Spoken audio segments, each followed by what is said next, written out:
Hi friends, அஸ்ஸலாமு அலைக்கும். இன்றைக்கி நம்ம என்ன பார்க்க போகிறோன்னா, கிராமத்து சமையலில் மீன் குழம்பு செய்ய போகிறோம். அதுக்கு நமக்கு தேவையானது 2 வெங்காயம், 5 தக்காளி, அதை பொடியாக நறுக்கி கட் பண்ணி எடுத்துக்கணும்.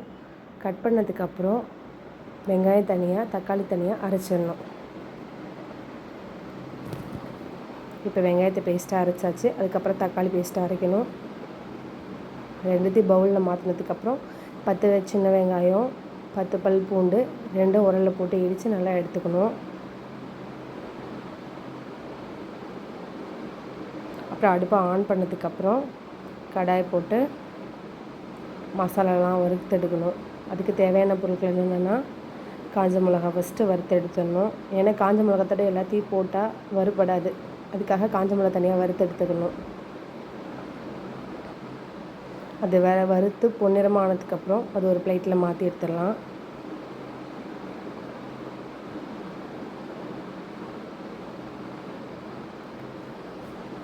அதுக்கப்புறம் இப்போ என்ன போட போகிறோன்னா, மிளகு, சீரகம், பெருஞ்சீரகம், வெந்தயம், மல்லி, இது எல்லாத்தையுமே பொன்னிறமாக வறுத்து எடுத்துக்கணும்.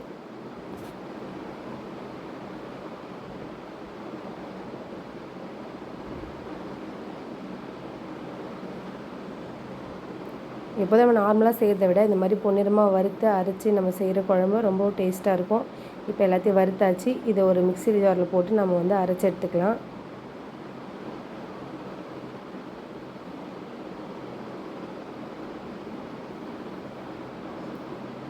நமக்கு எவ்வளோ தண்ணி ஊற்றி வேணுமோ அவ்வளோ தண்ணி ஊற்றி நம்ம பேஸ்ட்டாக அரைச்சிக்கலாம்.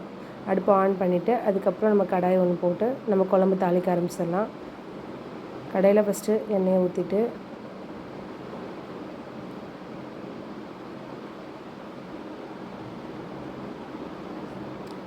அதுக்கப்புறம் வெந்தயம், பெருஞ்சீரகம், அது ரெண்டுத்தையும் போட்டு நல்லா ரோஸ்ட்டாக வறுத்தணும்.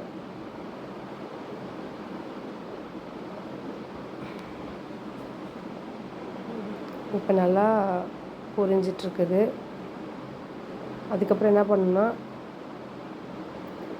நல்லா ரோஸ்ட் ஆனதுக்கப்புறம் நம்ம என்ன போட போகிறோம்னா, கருவேப்பிலை, பச்சை மிளகா,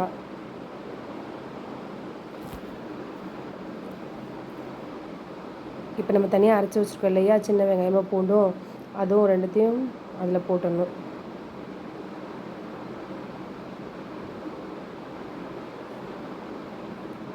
ஊற்றி இப்போ நல்லா வதக்கினதுக்கப்புறம் தேவையான அளவு உப்பு போட்டு வறுத்து எடுத்துக்கணும்.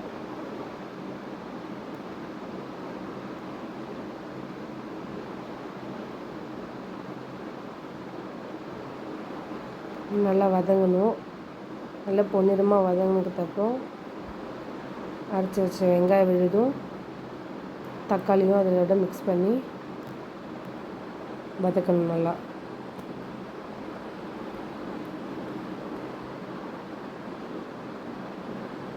அப்புறம் லைட்டாக மஞ்சள்தூள் போட்டுக்கோங்க.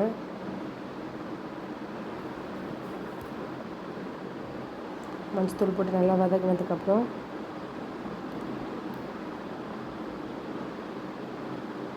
இப்போ தக்காளி பேஸ்ட்டை போட்டுடலாம். அது நல்லா வதங்கணும்.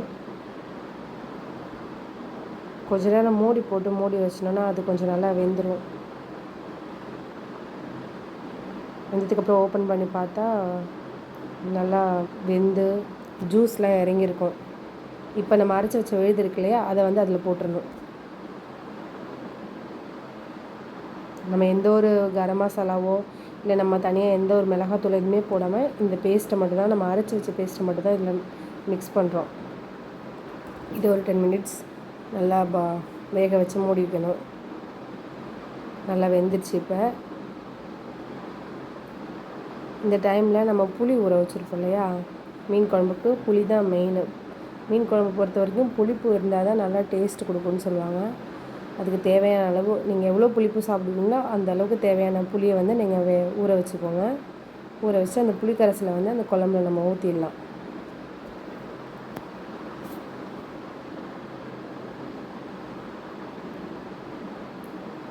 ஊற்றினதுக்கப்புறம் நல்லா மிக்ஸ் பண்ணிவிட்டு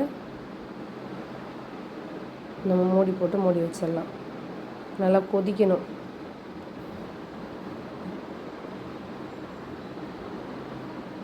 இப்போ நல்லா கொதிச்சிடுச்சு, எண்ணெயெல்லாம் திரிஞ்சு வெளியில் வருது, நல்லா பாருங்கள். இந்த டைமில் நம்ம என்ன பண்ணோம்னா கட் பண்ணி வச்சுருக்க மாங்காய், மெயின் வந்து மாங்காவும் தான் மீன் குழம்புக்கு நல்ல டேஸ்ட் கொடுக்கும்.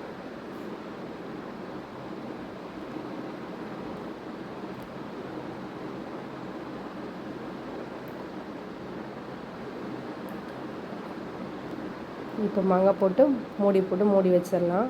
இப்போ மாங்காய் வெந்துருச்சு. இந்த டைமில் நம்ம என்ன பண்ணோன்னா மீன் போடணும். இப்போ நான் என்ன எடுத்துக்கேன்னா சங்கரா மீன், குட்டி குட்டி மீன். எப்போதும் பெரிய மீனை விட சின்ன மீன் தான் டேஸ்ட் அதிகமாக இருக்கும். மீன் போட்டுடலாம் குழம்புல.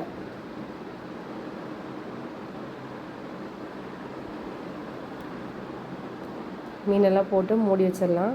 இப்போ மீன் வந்துடுச்சு. அவ்வளோதான் ஃப்ரெண்ட்ஸ், நமக்கு தேவையான சுவையான கிராமத்து சமையலில் மீன் குழம்பு ரெடி ஆயிடுச்சு. வாங்க சாப்பிட்லாம்.